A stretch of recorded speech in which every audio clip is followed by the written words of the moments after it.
పూర్వములో ఆయన ఉన్న స్థితిని తెలియజేశాడు. తర్వాత మరలా చక్కగా ఆయన మాట్లాడిన మాటల్లో ఒక 3 విషయాలు మీ ముందు ఉంచాలనుకుంటున్నాను. నెంబర్ 1, నేను పూర్వము దూషకుడును హింసకుడును హానికరుణ్ణై ఉన్నాను.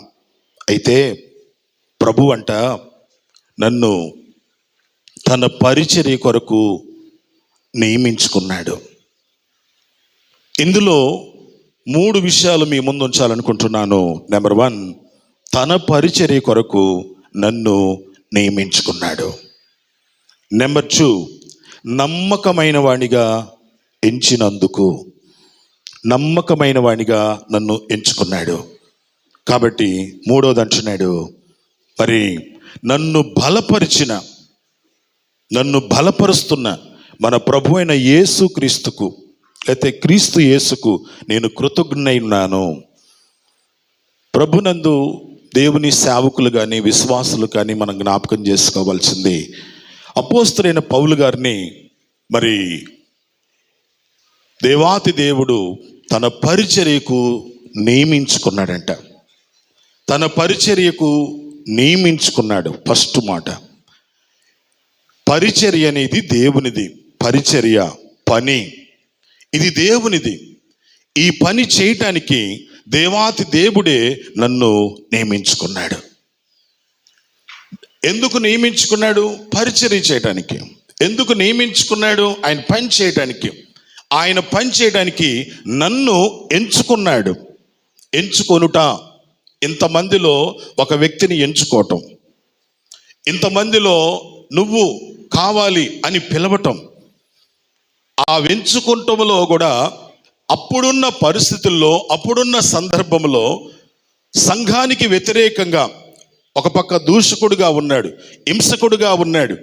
అటువంటి పరిస్థితుల్లో ఆయనను ఏర్పాటు చేసుకొని ఇతడే నా పరిచర్యకు కావలసిన వాడని చెప్పేసి అతన్నే ఎంచుకున్నాడు. దేవునికి స్తోత్రం కలుగును గాక. నిజంగా దేవుడు ఎవరిని ఎంచుకుంటాడు ఆయన పరిచర్య కంటే? ఎవరైతే అవసరమో, ఎవరైతే అక్కరున్నదో వారినే ఎంచుకుంటా ఉంటాడు. అందుకే దీన్ని మరలా అపోస్తల కార్యములో ఈయన గురించి చక్కగా రాయబడి కార్యములు 9వ అధ్యాయము 15వ వచనములో అక్కడ స్పష్టంగా చక్కని మాట రాశాడు. కార్యములు 9వ అధ్యాయం 15వ వచనం చదవమ్మా.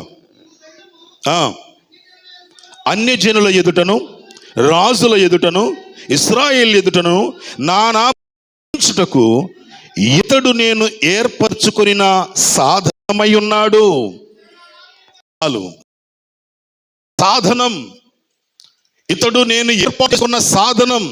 దయచేసి నాన్న వాక్యం మీద మనసు పెట్టుకోండి. సాధనం.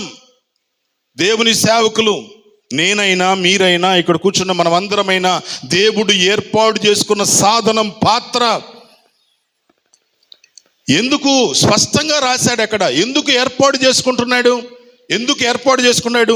స్పష్టంగా రాసిన మాట, ఇతడు నా నామము కొరకు ఎన్ని శ్రమలు అనుభవించాలో నేను ఇతనికి చూపించదను. అంటే ఆ ఓర్చుకునే శక్తి, సామర్థ్యము ఈయనలోనే ఉంది. నువ్వున్న ప్రాంతంలో దేవుని సేవకులారా, మీరున్న ప్రాంతంలో, మీరున్న బజార్లో, లేకపోతే మీరున్న ఆ యొక్క కాలనీలో, మీరున్న ప్రాంతంలో మీరు సేవకులుగా నియమించబడ్డారంటే ఆ ప్రాంతానికి మీరు అవసరమని దేవుడు నియమించుకున్నాడు. ఎన్ని శ్రమలు అనుభవించాలో సమస్తము చూపిస్తాడు మనకి.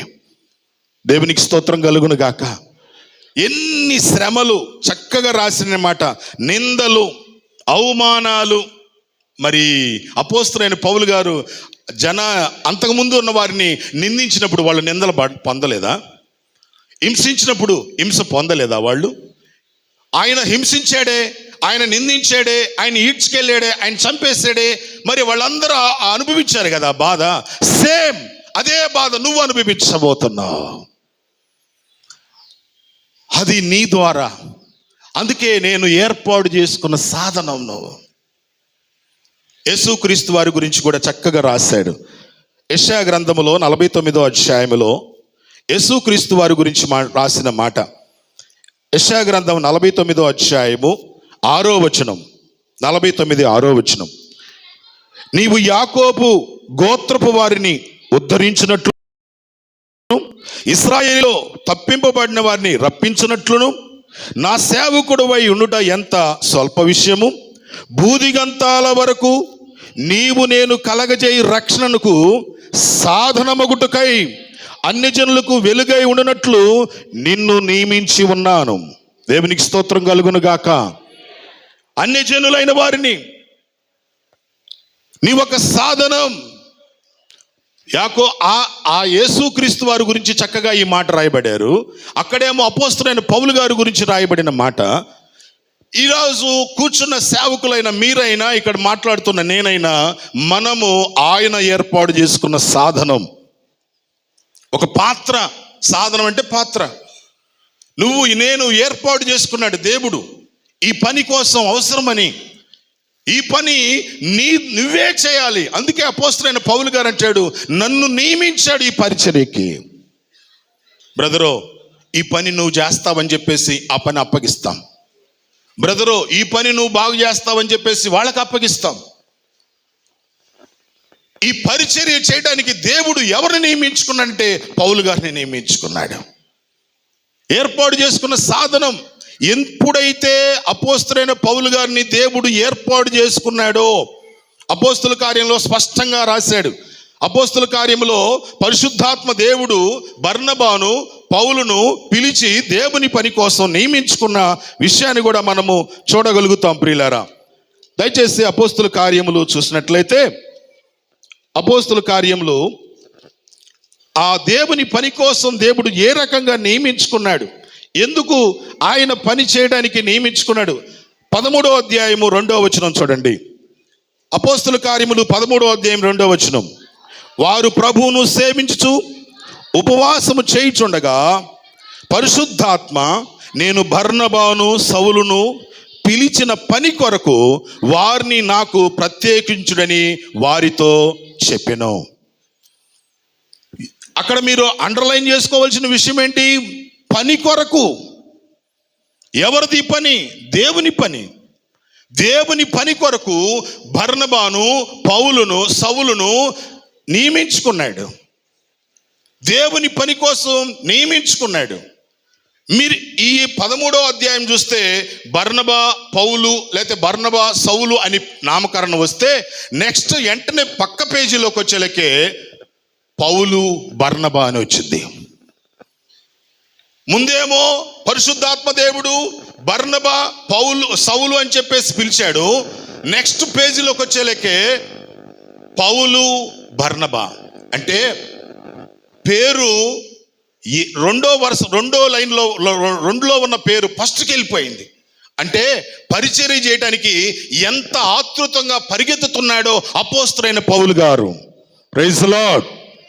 ఎంత ఆతృతంగా ముందుకెళ్తున్నాడో, ఎంత ఆతృతంగా ముందుకెళ్తున్నాడో, అందుకని పేరు మారిపోయింది. పౌలు బర్నబా, పరిశుద్ధాత్మ దేవుడు బర్నబా సౌలు అని రాశాడు.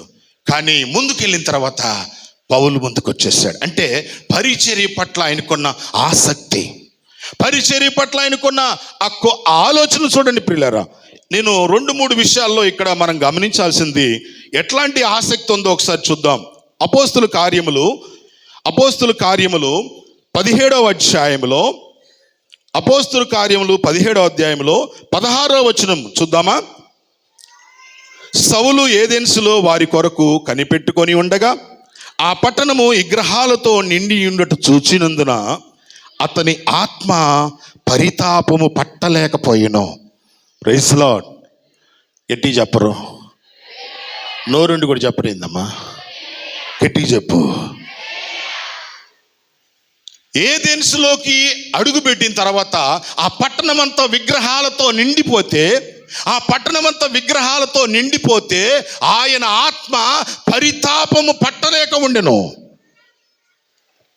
బజారు పెడుతున్నారు బొమ్మలు, పెడితే పెట్టుకొని నేను పక్కకు పోతున్నాను. నువ్వు ఏం చేయమంటావు పాస్టర్ గారు? ఆయన పరితాపం పట్టలేకపోతున్నాడు. నువ్వేమో వాళ్ళది మంద అంటావు. కొట్లాడమంటావా? తగాదు చేయమంటావు? నో, నువ్వు వాళ్ళతో తగాదు చేయాల్సిన అవసరం లేదు, కొట్టాల్సిన అవసరం లేదు.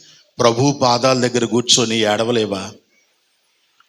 ఆ పరిస్థితులు బట్టి అంతకుముందు ఒక కాలు నీకు ఒకటో రెండో పెట్టుకునేవాళ్ళు, అంతకుముందు ఒకటి పెట్టుకొని బాగా దాన్ని ఘనంగా చేసుకుంటూ ఉండేవాళ్ళు. ఇప్పుడు ఏమైపోయిందంటే బజార్కి పెడతా ఉన్నారు. రానున్న రోజుల్లో ఇంటికి ఒకటి పెడతారని చెప్పలేము. అట్టని చెప్పేసి వాళ్ళని మనం ఎగతాళి చేయటం కాదు, కానీ నీ ఆత్మ ఎలా పనిచేస్తుంది ఒక సేవకుడిగా చూసిన తర్వాత నీ ఆత్మ ఏ రీతిగా పనిచేస్తుంది? దేవుని ఆత్మ మనలో ఉంది కనుక ఆ పరిస్థితులు చూస్తున్నప్పుడు నువ్వు కృంగాల్సిన అవసరం ఉంది, ఏడవలసిన అవసరం ఉంది, ప్రభు పాదాల దగ్గర కనిపెట్టి మొరపెట్టాల్సిన అవసరం ఉంది. ఏదెన్స్ పట్టణంలోకి వెళ్ళిపోతే ఏమైంది? విగ్రహాలతో నిండి ఉండుట చూచి ఆత్మ పరితాపం పట్టలేకపోతున్నాడు. ఇంకొక మాట అంటాడు, ఇంకొక చక్కని మాట ఉంది అక్కడ కూడా. ఎక్కడండి? 18వ అధ్యాయంలో 5వ వచనం. అక్కడే అపోస్తుల కార్యములు 18వ అధ్యాయము 5వ వచనంలో, శీలయు తిమోతియు మాసిదో నుండి వచ్చినప్పుడు పౌలు వాక్యం బోధించుట యందు ఆతృత గలవాడై. పెన్నులు పనిచేయట్లేదా? ఆ మాటలు మన హృదయానికి తాకట్లేదా? ఆతృత కలిగిన వాడై, వాక్యం చెప్పే విషయంలో ఆతృత, ఆ పట్టణం విషయంలో పరితాపం. మన ప్రాంతాల విషయంలో నువ్వు చూపించాల్సిన శ్రద్ధ ఇంకెవరు చూపిస్తారు? ఇది దేవుని పని కోసం దేవుడు నిన్ను నియమించుకున్నాడే, నన్ను నియమించుకున్నాడే. ఒకప్పుడు బాధపడ్డావు, ఒకప్పుడు ప్రభువా వీళ్ళేంటి ప్రభు అని చెప్పేసి ఏడ్చావు. రాను రాను అలవాటు అయిపోయింది, పట్టించుకోవటమే మర్చిపోతున్నావు. వారి గురించి నువ్వు పట్టించుకోవటమే పని, ఆలోచన చేయట్లేదు. అందుకని వారు ముందు అంటే వారిని వాళ్ళనేమనకూడదు, వాళ్ళు మన సహోదరులే. అపవాది క్రియలు విస్తరిస్తున్నాయి, దేవుని క్రియలు కుంటుపడుతున్నాయి. దేవుని క్రియలు ముందుకు జరగాలంటే దేవుని పని కోసం ఎవరిని నియమించుకున్నాడు దేవుడు? నిన్ను కాదా, నన్ను కాదా? అందుకని ఆయన స్పష్టంగా చెప్పాడు, నన్ను నియమించుకున్నాడు. దేవునికి స్తోత్రం కలుగును గాక. గడి చెప్పండి హల్లెలూయా, గడిగా హల్లెలూయా. నిన్ను ఏర్పాటు చేసుకున్నాడు, నిన్ను పిలుచుకున్నాడు, నిన్ను నియమించాడు. ఆయన పని చేయడానికి కోసం దేవుడు నన్ను నియమించుకున్నాడు. ఆయన పని చేయటమే, ఇంక వేరే పని నాకు అవసరం లేదు. ఆ మనసు, ఆ తలంపు ఎప్పుడైతే మనకు లోపల పనిచేస్తుందో, ఒక ఆత్మ చూడగానే ఆ ఆత్మ పట్ల ఆసక్తి కలిగి వాక్యం చెప్పాలా, ఏ సందర్భం దొరికిద్దా, ఏ పరిస్థితులు దొరుకుతాయా, ఎటువంటి అవకాశం దొరికిద్దా, నేను ఏ రకంగా వాక్యం చెప్పి ఆ బిడ్డను ప్రభువులోకి నడిపించాలా అనే ఆలోచన కలిగి ఉంటాం. మరోలా భావించుకోబాకండి. పాస్టర్లు ఎంతమంది మిమ్మల్ని ఏలెత్తి చూపించే అంతటా అర్హత నాకు లేదు, కానీ మనకన్నీ బర్త్డేలు, పుట్టినరోజులు, బర్త్డేలను పుట్టినరోజులు ఒకటేగా, జ్ఞాపకార్థ కూడికలు, తర్వాత వార్షికోత్సవాలు, ఇవే వస్తున్నాయి. ఇవి తప్ప స్వతంత్రంగా మనం పోయి సువార్త చేద్దామనే తపన చాలా తక్కువ. ఈ బజార్లో పోయి 4 మాటలు అందిద్దాం, లేకపోతే ఈ ప్రాంతంలోకి వెళ్ళి 4 మాటలు చెబుదామనే ఆ ఆశ, తపన చాలా తక్కువైపోతుంది. వాస్తవంగా దేవుడు నిన్ను ఎందుకు నియమించాడనేది మనం అర్థం చేసుకోలేకపోతున్నాం. కాబట్టి అపోస్తలుడైన పౌలు గారు మరి అక్కడ సమూయేలు గ్రంథంలో కూడా రాశాడు. సమూయేలు మొదటి గ్రంథం 16వ అధ్యాయం 12వ వచనంలో కూడా చూస్తే, చదవండి. సమూయేలు మొదటి గ్రంథము 16వ అధ్యాయం 12వ వచనం. ఇక్కడ ఇంకొక వ్యక్తిని ప్రభు ఏర్పాటు చేసుకున్న విధానం చూస్తున్నాం. చదవండి. లోపలికి తోడుకొని వచ్చును, ఉండెను. అతడు రాగానే నేను కోరుకున్నవాడు ఇతడే. అతని అందాన్ని బట్టి కాదు, అతని ఎత్తు, అతని అందాన్ని బట్టి కాదు. ఇక్కడ ఎందుకండి నేను కోరుకున్న వ్యక్తి ఇతనే అన్నాడు? ఎందుకు ఇతను నేను కోరుకున్న వ్యక్తి ఇతనే అని ఎందుకు అన్నాడు? అక్క పక్కనే ఉంటుంది చూడండి పిల్లరా, ఎందుకంటే ఇతను అన్నది మొదటి సమూయేలు గ్రంథం 13వ అధ్యాయం 14వ వచనంలో ఎందుకు ఇతడే కోరుకున్నాడని ఎందుకన్నాడంటే అక్కడ రాశాడు, తన చిత్తానుసారము కలిగిన మనుషుడు, దేవునికి స్తోత్రం కలుగును గాక, తన చిత్తానుసారంగా దేవుని చిత్తానుసారంగా నడుచుకునే వ్యక్తిన, అందుకని నేను కోరుకుంటున్నా ఇతన్నే. దేవుని చిత్తానుసారంగా నడవటం అంటే అంత ఎవరిలోకి నేను వెళ్ళట్లేదు, కానీ దేవుని సేవకులు మీరు అర్థం చేసుకుంటారని నేను అనుకుంటున్నాను. ఆయన చిత్తానుసారంగా నడిచే వ్యక్తి ఇతడేనని ప్రభు దృష్టిలో పడింది, అందుకే అతన్ని కోరుకున్నాడు. ఎవరైనా? దావీదు. నేను కోరుకున్నాను ఇతన్ని. దేనికోసం? నా పని కోసం. నేను ఏర్పాటు చేసుకున్న సాధనం ఎందుకు? నా పని కోసం. ఈరోజు దేవుని పని కుంటుపడకుండా జరగాలంటే అది ఎవరి చేతిలో దేవుడు పెట్టాడు? నా చేతిలో కాదా? మన చేతుల్లో కదా దేవుని పని పెట్టింది. మనము బాధ్యతగా నమ్మకంగా దేవుని పని చేస్తే పని ఇంకా స్పీడ్గా పెరిగిద్దా? ఎంత స్పీడ్గా చేయగలుగుతున్నాం? ఎంత స్పీడ్ వరకు చేయగలుగుతున్నాం? పోయిన సంవత్సరం ఎంతమందికి బాప్తీసం ఇచ్చాం? ఈ సంవత్సరం ఎంతమందికి ఇచ్చాం? ఒక్కసారి ఆలోచన కలిగి ఉంటామా? పోయిన సంవత్సరం ఎంతమందికి ప్రభువులోకి నడిపించాము? ఈ సంవత్సరం ఇంకా ఎంతమంది ప్రభువులోకి నడిపించాలని ఆశ, ఆ తపన, ఆ పని దేవుడు నిన్ను నియమించుకున్నాడనే సంగతి ఫస్ట్ ఆఫ్ ఆల్ మనం గుర్తుపెట్టుకోవాలి. దేవునికి స్తోత్రం కలుగును గాక. నిన్ను నన్ను నియమించుకున్నాడు బిడ్డ ఈ పని చేయడానికి కోసం. రెండోది చెప్తున్నాను. రెండవదిగా ఏమంటున్నాడంటే, రెండవదిగా అపోస్తలుడైన పౌలు గారు అన్నమాట, నమ్మకమైన వానిగా ఎంచినందుకు. నన్ను ఎలా ఎంచాడంట? ప్రభువారే ఈ పని నేను చేయగలనని ఆయనకి నమ్మకం ఉన్నది. Praise the Lord. నీ మీద నమ్మకం పెట్టాడు ఆయన, నువ్వు చేస్తావని. మన మీద ఆయన నమ్మకం పెట్టుకున్నాడండి, చేస్తాడండి, ఈ పని చేస్తాడని. మనం ఏదేదో చెప్తాం.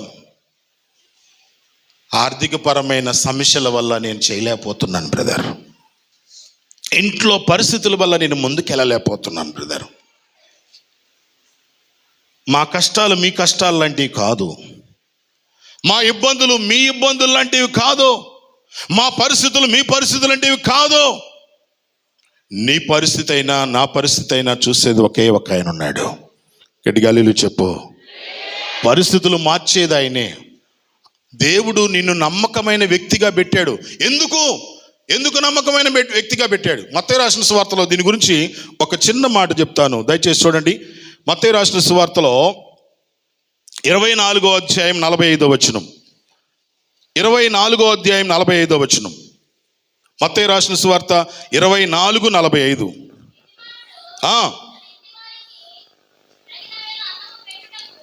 తగిన వేళ ఆహారము పెట్టుటకు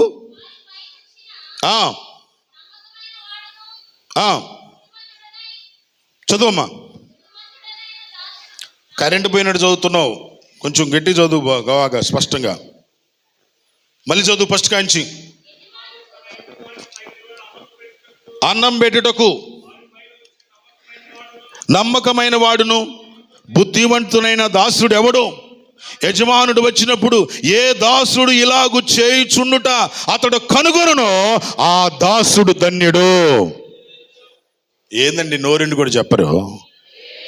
చెప్పండి గట్టిగా. ఏ దాసుడు ఆహారం పెడతాడో, ఏ దాసుడు, నువ్వు కాదా నీ దాసులు? ప్రజలకు దేవుని వాక్యము అందించాల్సిన అవసరత మన మీద లేదా? ఏ దాసుడైతే ఆహారం పెడుతూ ఉంటాడో ఆ యజమానుడు చూసినప్పుడు అతడు ధన్యుడిగా మార్చబడతాడు. దేవునికి స్తోత్రం కలుగును గాక. నమ్మకంగా ఆహారం పంచిపెట్టడం. పాస్టర్ గారు, మా సంఘములో నుంచి ఒక 10 మంది పోతున్నారు పాస్టర్ గారు, అటు ఎడిపోతున్నారు. ఒక 5-6 మంది వెళ్ళిపోతున్నారు పాస్టర్ గారు. ఆయన ఎవరో చెప్పారు, వెళ్ళిపోతున్నారు, అటు వెళ్ళిపోయారు. ఆహారం పెట్టాల్సిన బాధ్యత నీకు లేదా? నువ్వు ఆహారం పెట్టు. చక్కని ఆహారం వారికి వడ్డించు, సమయం కొలది వారి దగ్గరికి వెళ్ళి మాట్లాడు. నీ దగ్గర దేవుడిచ్చిన తెలివితేటలు ఎంతవరకు ఉంటే అంత ఉపయోగించు. దేవునికి స్తోత్రం కలుగును గాక. దేవుడిచ్చిన జ్ఞానం చొప్పున, దేవుడిచ్చిన తెలివితేటలు చొప్పున నువ్వు వారికి ఆహారం పంచిపెట్టు. నాకేం పని పాస్టర్ గారు, వస్తే రాని పోతే పని, వస్తే రాని పోతే పని. ఆ మాట ఏంటండి? ఆ పదం ఏంటండి? నో, ఆ పదం మనం వాడకూడదు. దేవునికి స్తోత్రం కలుగును గాక. నువ్వు నమ్మకమైన వ్యక్తి అని చెప్పేసి దేవుడు నిన్ను ఏర్పాటు చేసుకున్నాడు. ఆయన పనిచేసే వ్యక్తివి నువ్వు అని, నేనని మన మీద నమ్మకత్వం పెట్టాడు ఆయన. Praise the Lord. విషయంలో, సేవ విషయంలో నమ్మకం కలిగి ఉండాలి. అలాగే సంఘములో మనము నమ్మకంగా ఉండాలి. అలాగే మన ఇంట్లో మనం నమ్మకంగా ఉండాలి. అలాగే వ్యక్తిగతంగా కూడా నువ్వు నమ్మకంగా జీవించాలి. నీ వ్యక్తిగతంగా కూడా నువ్వు నమ్మకంగా, నీ యొక్క మనస్సాక్షిని నువ్వు చాలా జాగ్రత్తగా కంట్రోల్ చేసుకుంటూ వెళ్ళాల్సిన అవసరత కూడా ప్రతి సేవకుడి మీద ఉంది. ఏ విషయంలో మనం నమ్మకంగా ఉండాలి? దేవుని పరిచర్యలో, సంఘములో, సంఘ బాధ్యతల విషయాల్లో, మరి ఇంట్లో కూడా, ఇంట్లో విషయంలో అయితేనేమి, నువ్వు వ్యక్తిగతంగా అయితేనేమి, ఏ విషయంలో అయినా సరే నువ్వు నమ్మకంగా ఉంటావో ఆ నమ్మకమైన వ్యక్తి దేవుడికి కావాలి. దేవునికి స్తోత్రం కలుగును గాక. ఇక్కడ చెప్పండి హల్లెలూయా. చూడండి 25వ అధ్యాయము, మత్తయి రాసిన సువార్త 25వ అధ్యాయము 21వ వచనం.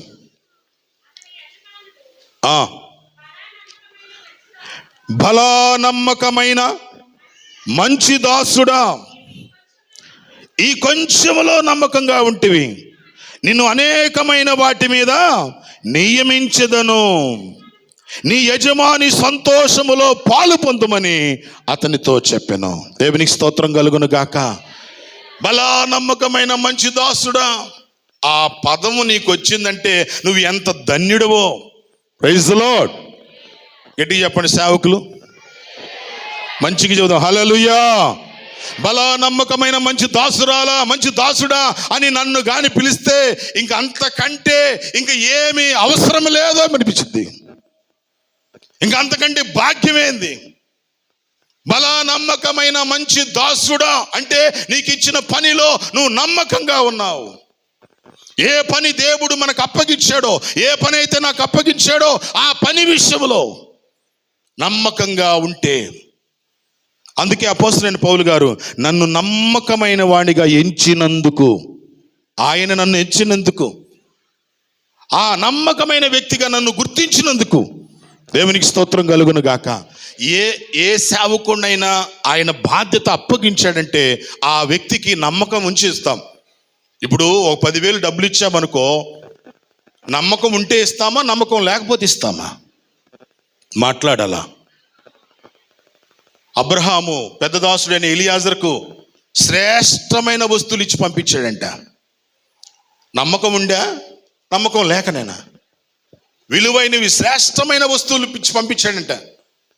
ఇక శ్రేష్టమైనవి అంటే ఇక ఎంత విలువైనయో అంతే.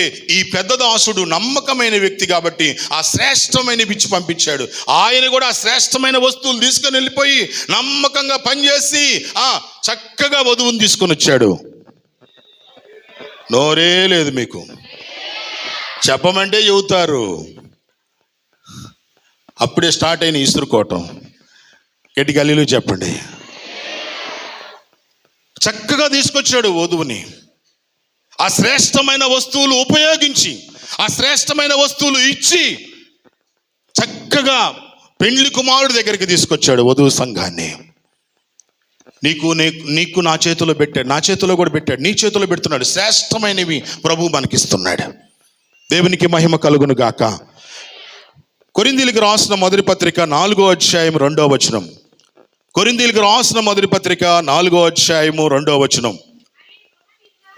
అందరూ తీయండి. మరి ముఖ్యంగా సేవకులైన వారు దయచేసి మీరు తీయాలని మనవి చేస్తున్నాను. బైబిల్ తీసి చూస్తే మీకు చక్కగా ఎందుకంటే చాలాసార్లు ఎన్న పదాలే కదా అనిపించింది మనకు, కానీ చూస్తూ ఉండాలి. నేను చెప్పినా ఇంకొకరు చెప్పినా చూస్తూ ఉంటే ఏదో ఒక మాట పరిశుద్ధాత్మ దేవుడు నీ హృదయానికి తాగుతాడు. తీయండి దయచేసి కొరింథీయులకు రాసిన మొదటి పత్రిక 4వ అధ్యాయం 2వ వచనం. మరియు గృహ నిర్వాహకములో ప్రతి వాడును నమ్మకమైన వాడై ఉండుట ఆవశ్యకం. దేవునికి స్తోత్రం కలుగును గాక. నీకు అప్పగించిన పని అండి అది. ఈ గృహ నిర్వాహకత్వం అనేది దేవుడు మన చేతిలో పెట్టాడు. నమ్మకంగా పనిచేయాల్సిన బాధ్యత నా చేతుల్లో కాక ఇంకెవరి చేతిలో ఉంది? ఈ గృహ నిర్వాహకత్వాన్ని దేవుడు మనకు అప్పగించాడు కాబట్టి. అందుకే అపోస్తలుడైన పౌలు గారు స్పష్టంగా చెప్పాడు, నమ్మకమైన వానిగా ఎంచినందుకు. అంటే ఆయన దృష్టిలో నేను ఉన్నందుకు, దేవుని దృష్టిలో నేను నమ్మకమైన వ్యక్తిగా ఉన్నందుకు. మళ్ళీ ఇంకా అక్కడే అంటాడు, నమ్మకం అని చెప్పేసి మరలా ఆయన కూడా మరలా తన ఆత్మ సాక్షిని కూడా, లేకపోతే ఆత్మ జీవితాన్ని కూడా, లేకపోతే మనస్సాక్షిని కూడా చాలా జాగ్రత్తగా కడుక్కుంటున్నట్టుగా చూస్తాం. ఏది 4వ వచనం 4:4 అక్కడే ఉంది. నా యందు నాకు ఏ దోషము కానరాదు, అయినను ఇందువలన నీతిమంతుడుగా ఎంచబడను. Praise the lord. నా వలన నేను చూస్తే నా మటుకు నా వరకు నా వ్యక్తిగతంగా కానీ ఏ పరిస్థితుల్లో కానీ ఏ దోషము చేయడానికి ఇష్టపట్ల, ఏ పొరపాటు చేయడానికి ఇష్టపట్ల, ఏ తప్పు చేయడానికి ఇష్టపట్ల, అయినా నేను నీతిమంతుడు అనుకోవట్లేదు. దేవునికి స్తోత్రం కలుగును గాక. అపోస్తలుడైన పౌలు గారు అలాగన్నప్పుడు దేవుని సేవకులమైన మనం కూడా మన మటుకు మన వ్యక్తిగతంగా నమ్మకంగా కొనసాగించాల్సిన అవసరత ఎంతైనా ఉన్నది. అది గమనించాలి, అది తెలుసుకోవాలి. అలాగ ఎప్పుడైతే నువ్వు వ్యక్తిగతంగా నువ్వు జాగ్రత్త చేసుకుంటావో దేవుని పని ఇంకా ఇష్టంగా చేయగలుగుతావు. అలవాటుగా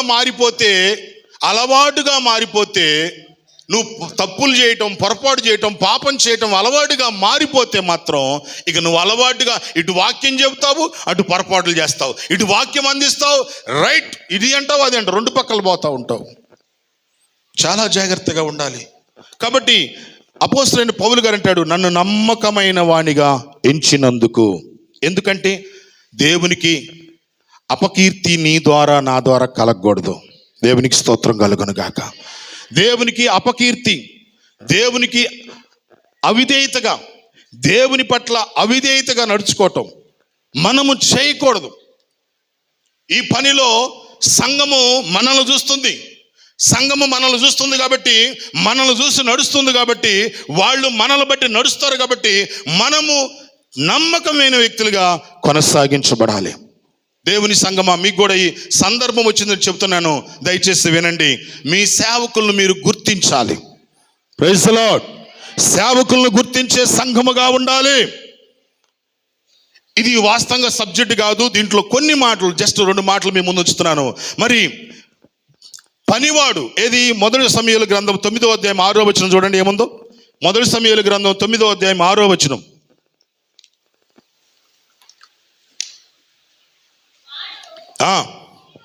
ఇదిగో ఈ పట్టణములో దైవజనుడు ఒకడున్నాడు, అతడు బహుగనుడు. చాలు. Praise the Lord. ఈ పట్టణములో దైవజనుడు ఉన్నాడు. ఈ పట్టణములో ఒక దైవజనుడు ఉన్నాడని ఒక పనివాడు సౌలుతో చెబుతున్నాడు. అయ్యా, ఈ పట్టణములో ఒక దైవజనుడు ఉన్నాడు, మహుగనుడు. ఆయన ఒక పనివాడు గుర్తించాడు దైవజనుడిని. దేవునికి స్తోత్రం కలుగును గాక. సంగమా, మీరు మీ సేవకుల్ని మీరు గుర్తించకపోతే ఎలాగో? ఈరోజు చాలా మంది సేవకుల్ని గుర్తించకుండా సేవకుల మీద తప్పుడు మాటలు అంటూ జీవిస్తూ శాపాలు తెచ్చుకుంటున్నారు. సునేమిరాలు ఏమన్నది? ఏమండి, సునేమిరాలు ఏమంది? మన ఇంటికి వచ్చుచూ పోవచ్చున్నా దైవజనుడు గనుడా. దైవ భక్తి కలిగిన వాడు. గట్టిగా హల్లెలూయా చెప్పండి. అక్క అర్థమవుతుందా? మన ఎజ్రా పాస్టరేనా ఇట్లా అంటున్నాను అనుకోబాకండి. ఎజ్రా అంటారా మీరు? పేరు పెట్టి పిలిచే భక్తులు కూడా ఉన్నారు. పేరు పెట్టి పిలిచే భక్తులు కూడా ఉన్నారు. జాగ్రత్త. నీ దైవజనుడు నువ్వు గుర్తించకపోతే ఎవరు గుర్తిస్తారు?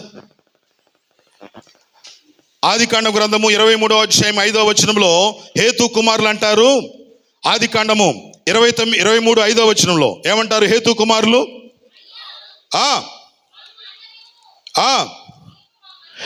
నీవు మా మధ్య మహారాజువై ఉన్నావు. దేవునికి స్తోత్రం కలుగును గాక. అబ్రహామును గుర్తించినారు హేతు కుమారులు. నువ్వు మా మధ్యలో మహారాజుగా ఉన్నావు.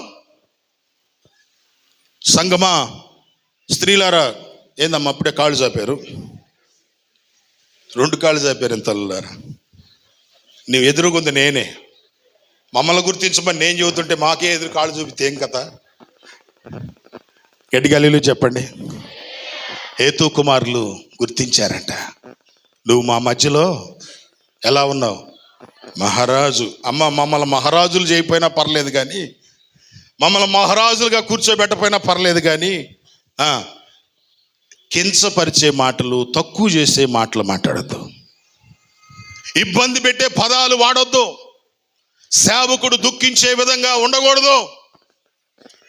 నటన కపటం తీసేసుకోవాలి. సేవకుడు ఎదురు కనపడ్డాడు, వందనాలు చెప్పాలి లేదా? చూడలేదన్న నిన్ను, ఎందుకట్ట అబద్ధం ఆడుతావు? చూసి కూడా చూడలేదంటావా? కళ్ళద్దాలు పెట్టుకుంటే మాత్రం కనపడరా? చూడలేదన్న నిన్ను, మరి ఎప్పుడు చూస్తావు? ఏ టైంలో చూస్తావు నువ్వు? నటన. వస్తున్నాడు దైవజనుడు, ఏం చేయాలా? కనపడ్డా, వందనాలు చెప్పి ఏమైంది? ఏదైనా పని చెబుతాడు. ఎవిడి తిరిగితే పని దొంగవు నువ్వు. వర్తే పని దొంగవి అంతే. దైవ సేవకుడిని గుర్తించలేకపోతే ఎలాగు? నీ దైవ సేవకుడు నువ్వు గుర్తించకపోతే ఇంకెవరు గుర్తిస్తారు? నీ దైవ సేవకుడి మీద నీకు ఆ మంచి భావన లేకపోతే ఇంకెవరికి ఉంటుంది? చిన్నదంది ఏమంది? రాజుల గ్రంథంలో 2వ రాజుల గ్రంథంలో 4:3లో నా యజమానుడు ప్రవక్త దగ్గర ఉండటం ఎంతైనా మంచిది. గట్టిగల్లీలో చెప్పండి. నా యజమానుడు ప్రవక్త దగ్గర ఉండటం, ఆ చిన్నది గుర్తించింది. నా యొక్క ప్రవక్త ఉన్నాడు, ఆయన దగ్గరకి ఈయనకి వెళ్తే నా యజమానుడు బాగుపడతాడని. నువ్వు ఎప్పుడైతే నీ సేవకుడి మీద మంచి అభిప్రాయం ఉండదో, నువ్వు ఆత్మలను నువ్వే తీసుకొచ్చి కూర్చోబెడతావు. నీకు మంచి అభిప్రాయం లేకపోతే సంఘం మీద నీకు ఇష్టమే ఉండదు. సంఘం మీద ఇష్టం ఉండదు, ఆత్మల పట్ల ఆ మంచి భావన ఉండదు. ఇక నువ్వేం చెప్పలేవు, ఎదుటి వారిని నడిపించలేవు. ఆ చిన్నదంది, నా యజమానుడు ప్రవక్త దగ్గర. ఏ ప్రవక్త? ఆయన నా ప్రవక్తే. Praise the Lord. ఇశ్రాయేలులో ఉన్న ప్రవక్తే నా ప్రవక్తే. ఇశ్రాయేలులో ఉన్న దైవజనుడు నా దైవజనుడే. ప్రతి పెద్దవారైనా సరే చిన్నవారైనా సరే దైవజనుడిని గుర్తించాలి. ఇదే ఏ రకంగా ప్రయాసపడుతున్నాడు, ఏం చేస్తున్నాడు, ఎలా పని చేస్తున్నాడు, ఏంటి గుర్తించు. నువ్వు గుర్తిస్తావంటే, సునేమిరాలు గుర్తించి ఏం చేసింది? మేడగదిలో ఆ పైన మేడ మీద వేసింది, గది కట్టించింది, మంచం వేసింది, దీపస్తంభం పెట్టింది. ఎంత ప్రేమగా చూసుకుంటుంది. అయ్యా, అసలు విచిత్రం ఏంటంటే, నేను చదివినప్పుడు ఆయన పిలిచినప్పుడు వాకిలి దగ్గరకు వచ్చి అట్ట నిలబడిందంట. తన గదిలోకి, తన ఇంట్లోకి, తను కట్టించిన గదిలోనికి లోపలికి రావటానికి కూడా ఇష్టపడలేదామా. ఎందుకని? లోపల దైవజనుడు ఉన్నాడని. పాస్టర్ గారు అక్కడ ఉంటేనే కుర్చీల్లో కూర్చునే వాళ్ళు ఉన్నారు. ఏమనుకోబాకండే. కాలు ఊపే వాళ్ళు ఉన్నారు, కాలు ఊపే బ్యాచ్. దైవ సేవకుని ఏం గుర్తిస్తున్నావు బిడ్డ నువ్వు? ఏం? నేనిచ్చే నీళ్ళు నువ్వు తాగాలంటే నీ పెనిమిటిని తీసుకురాపో. అయ్యా, నాకు పెనిమిటి లేడయ్యా. నీకు 5గురు, ఇప్పుడు ఉన్నవాడు నీవాడు. ఎట్ట కనపడుతున్నా నీ కంటికి నేను? ఇప్పుడు ఉన్నోళ్ళు అయితే ఖచ్చితంగా అంటారన్నమాట. ఈ పరిస్థితుల్లో ఉన్నోళ్ళు అయితే ఖచ్చితంగా అంటారేమో. ఎట్ట కనపడదనా? ఆయన అంటే ఆ మంది, నువ్వు నిజంగా ప్రవక్తవయ్యా. నోటి మాట రావట్లేదా? దైవ సేవకుని గుర్తించును. దేవునికి స్తోత్రం కలుగును గాక. కాబట్టి ఇది సబ్జెక్టు నేను కొంచెం బయటికి వెళ్ళిపోయినాను. ఎందుకంటే దైవ సేవకుడిని గుర్తించాల్సిన అవసరత సంఘానికి ఉంది. నువ్వు గుర్తించావంటే ఎంత కష్టమైన చేయగలుగుతావు, ఏదైనా ఇవ్వగలుగుతావు. ఆత్మల పట్ల భారముండి అనేక మందిని ప్రభు దగ్గరికి నడిపించే వ్యక్తిగా నువ్వు మారగలుగుతావు. దేవునికి స్తోత్రం కలుగును గాక. నీ దైవజనుడి పట్ల నీకు ఎప్పుడైతే పాజిటివ్ థింగ్స్ కాకుండా నెగిటివ్ థింగ్స్ ఉంటే నువ్వేం అసలు చేయబుద్ధి కాదు. ఆ మందిరానికి పాపం ఆయన బతిమలాడితే పోతావు. నువ్వు రండక్క రండక్క రండక్క అంటే పోతావు. కాబట్టి ఫస్ట్ ప్రభువారే నన్ను నమ్మకమైన వాడిగా ఎంచాడని చెప్పేసి అపోస్తలుడైన పౌలు గారు అన్నప్పుడు, మీరు మనకిచ్చిన దైవజనుడు నమ్మకమైన వ్యక్తిగా మనము గుర్తించాల. దేవునికి స్తోత్రం కలుగును గాక. దేవుడే కాదు, మనిషి కూడా నువ్వు గుర్తించావనుకో, నీ కష్టార్జితంలో ఎంతైనా నీ తర్వాతే పాస్టర్ గారు మేము అనే కోణంలో మాట్లాడగలుగుతారు. Praise lord. మీ తర్వాతేనండి మేము ఏది తిన్నా, ఏది కట్టినా మీ తర్వాతే, మీరుండాలి మాకు అని దైవ సేవకుడి మీద మంచి అభిప్రాయం ఉంటుంది. కాబట్టి అటువంటి అభిప్రాయం కలిగి ఉండాలని నేను తెలియజేస్తున్నాను. మరొక చివరి మాట నేను చెప్పేసి ముగిస్తాను. లాస్ట్ మాట ఏంటంటే, నన్ను బలపరిచిన మన ప్రభు అయిన క్రీస్తు యేసుకు నేను కృతజ్ఞుడై ఉన్నాను. దేవునికి స్తోత్రం కలుగును గాక. ఎజ్రా పాస్టర్ గారు ఫోన్ చేసినప్పుడు నేనే అన్నా, ఎందుకు నాన్న మొన్న ఖర్చు పెట్టుకున్నావు, మళ్ళీ ఖర్చు వచ్చింది. నాన్నకు బాగలేనప్పుడు హాస్పిటల్లో చూపించుకున్నావు, పిల్లలకు బాగపోతే వాళ్ళకి చూపించావు, తర్వాత మీ తేజకు బాగపోతే తేజకు చూపించావు, డబ్బులు చాలా అయిపోయినాయి కదా, మరి మళ్ళా వెంటనే కృతజ్ఞత కూడికి పెట్టుకుంటున్నావు. నేనైతే అన్నాను, కానీ ఆయన గారు ఏమన్నారంటే, దేవుడు చూసుకుంటాడులేనా పెడదాం. Praise Lord. దేవుడు చూసుకుంటాడులేనా పెడదాం. ఎందుకు? సంవత్సరం అంతా ఆయన కాపాడాడు కదా. దేవునికి స్తోత్రం చెప్పండి. రేత్రులు ఏ టైంలో వస్తామో తెలియదు కదా. ఏ టైంలో పాస్టర్ గారి ఇంటికి వచ్చి తలుపు కొడతాడో తెలియదు కదా. 2కు రావచ్చు, 3కు రావచ్చు, 4కు రావచ్చు, 1 గంటకు రావచ్చు, తెల్లవారుజాము రావచ్చు, తెల్లారిన తర్వాత రావచ్చు. ఇక రాంబాబు అన్నదైతే చెప్పేది కాదు. వయసు సహకరించకపోయినా ఆయన ఏ టైంలో వస్తారో అర్థమే కాదు. నిజంగా ఆ తల్లికి వందనాలు. తలుపు తెస్తుందంటే గట్టిగల్లీలో చెప్పండి. మీరు కూడా తెస్తారు తలుపులు తెస్తారా? ఏడ తెచ్చావు ఇప్పుడు దాకా? ఇది పదం మనం వాడేది, ఏడ తెచ్చావు అంటారు. నిజంగా ఎస్తేరమ్మ కూడా వందనాలు, మంచిగా తలుపు తీస్తున్నందుకు. దేవునికి మహిమ కలుగును గాక. ఎందుకంటే అపోస్తలుడైన పౌలు గారిని దేవుడు గత పరిచర్యలో బలపరిచాడు. అలాగే ఎజ్రా పాస్టర్ గారిని గత సంవత్సరం అంతా దేవుడు బలపరుస్తూ వచ్చాడు. అందుకే 2 మాటలు, ఈ బలపరిచే విషయంలో 2 మాటలు చెప్తాను. దయచేసి చూడండి. అపోస్తల కార్యములు 18వ అధ్యాయం 10వ వచనం. అపోస్తల కార్యములు 18వ అధ్యాయం 10వ వచనం. 18:10 తీసి చదవండి. రాడు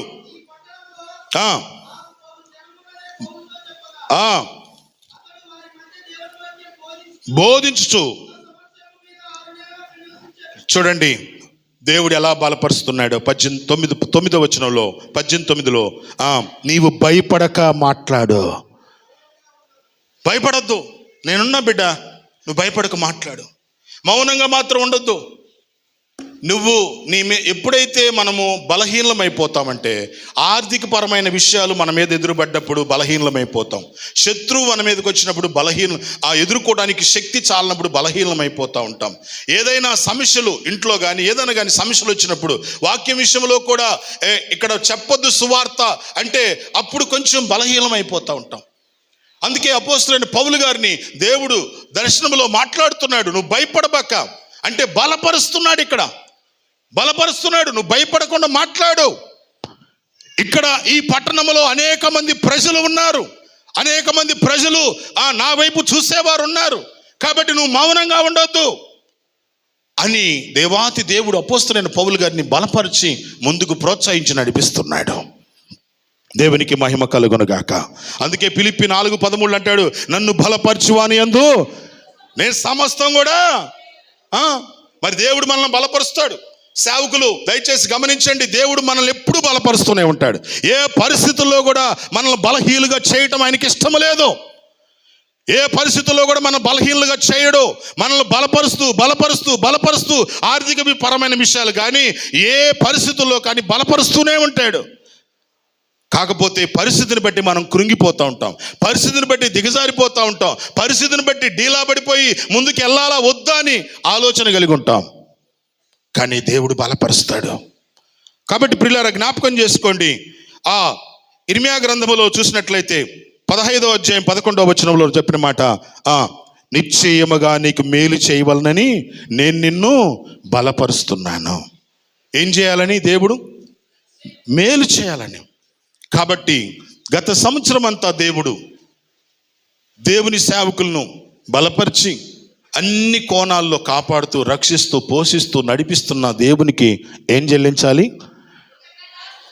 గట్టిగా చెప్పండి, ఏం చెల్లించాలి? దేవునికి మహిమ కలుగునుగాక. ఖర్చు విషయంలో దేవుడు చూసుకుంటాడని గొప్ప ధైర్యం ఆ బిడ్డకి దేవుడిచ్చి చక్కగా నడిపించుకుంటూ ఎట్టి పరిస్థితుల్లో కూడా వెనుకబడకుండా ముందుకెళ్తున్న దేవాతి దేవుడు ఆ సేవకులను దేవుడు బలపరుస్తున్నందును బట్టి దేవునికి మహిమ కలుగునుగాక. ఎక్కడ చెప్పండి హల్లెలూయా. వేడాది దూడలనా వేలాది పొట్టేలనా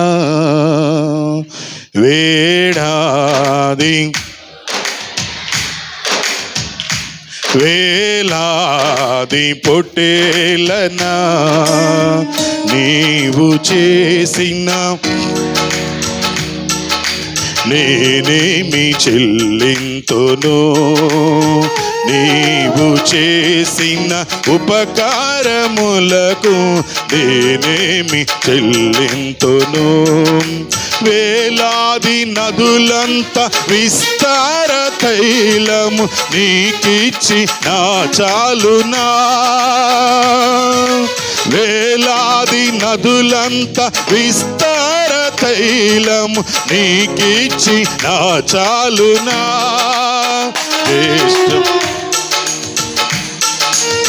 పాడదాం.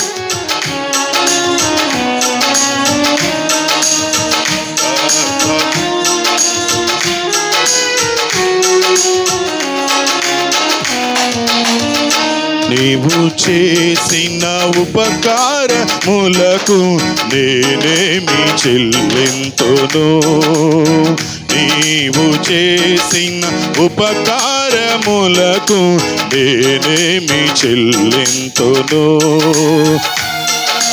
నేనేమి చెల్లింతును. చిన్న ప్రార్థన చేసుకుందాం, కళ్ళు మూసుకోండి. మహాపరిశుద్ధుడైన మా తండ్రి, నీ వందనాలు స్తోత్రాలు తెలియజేసుకుంటున్నాం. ఈ శ్రేష్టమైన సమయంలో ప్రభువా, నీ దాసులు మా ప్రియులు ఎజ్రా పాషా గారిని గత 12 సంవత్సరాలు మీ రెక్కల నీళ్ళలో భద్రపరిచి కాచి కాపాడి సంరక్షించి తోడుండి, కుటుంబ విషయంలో అయితేనేమి, ఆత్మీయ విషయంలో అయితేనేమి, ఆర్థిక పరమ విషయాలనేమి, అన్ని కోణాల్లో ప్రభువా ఈ దాసులను మీరు బలపరిచి ముందుకు నడిపిస్తున్న విధానాన్ని బట్టి నీకు స్తోత్రాలు. గత సంవత్సరం అంతా కాపాడారు. మరొక సంవత్సరంలో నీ సేవలో ముందుకెళ్ళటానికి ఈ కృతజ్ఞత కూడిక ఏర్పాటు చేసుకొని ఉన్నాడు. ఈ కూడికను దీవించినందుకై నీకు వందనాలు స్తోత్రాలు. ఎత్తబడిన ప్రతి లేఖనము కూడా మంచి నేలను బడి ఫలించే భాగ్యం దయచేయండి.